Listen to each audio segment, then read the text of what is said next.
What's up, guys, and welcome back to my reading journey. Hope we're all doing absolutely fantastic. And today, as usual, we're going to continue the book by Cicero on the ideal orator. It's going to be the 28th part of the third book, so let's get started.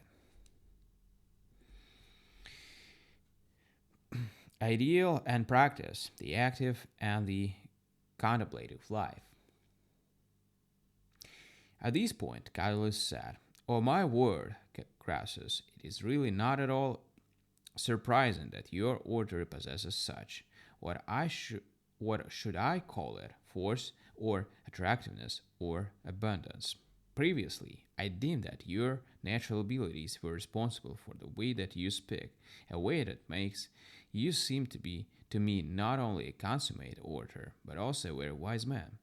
But now I understand that you have always considered matters that concern wisdom to be even more important, and that they are the source from which the abundance of your oratory has flowed. For all that, when I recall the different stages of your career, and when I look at the aims that you have pursued in life, I do not see when you could have learned these things, nor do I understand how you could have dedicated yourself very much to these pursuits, people, and books.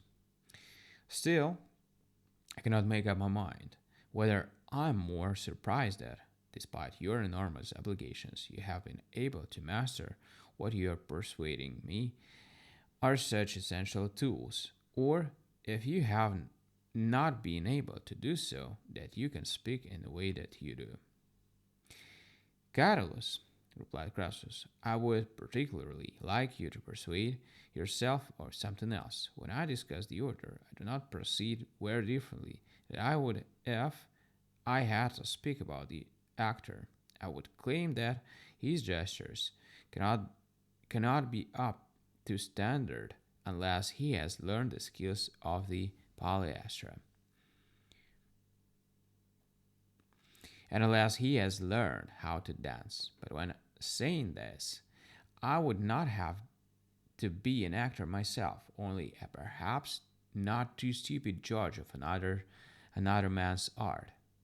In an analogous way, I'm now talking at your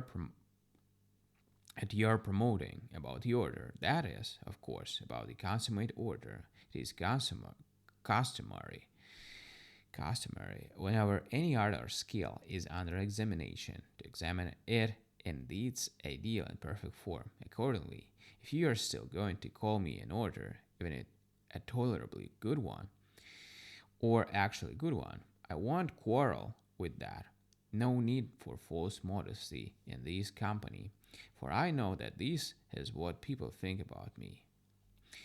But if this is the case, I still am certainly not the consummate orator, for no accomplishment in the whole world is greater or more difficult, and none needs more learning to support it. Yet, since our discussion is to be on the orator, it is necessary that I should speak about the consummate orator, for the essential nature of a thing, its character and magnitude, cannot be understood unless it is put before our eyes in perfect form. As for myself, Catullus, I confess that I do not currently spend time with these books and with these people. Also, as you correctly remember, I have indeed never had any time that was set aside specifically for acquiring knowledge, and I have devoted only so much time to learning as I was afforded by my boyhood and by the days that I did not have to be in the forum." Alright, guys, so that was a longer part, a little bit. Anyway, we're gonna continue tomorrow on the next one. Thank you for joining me today in this reading session and this video. See you tomorrow. Bye.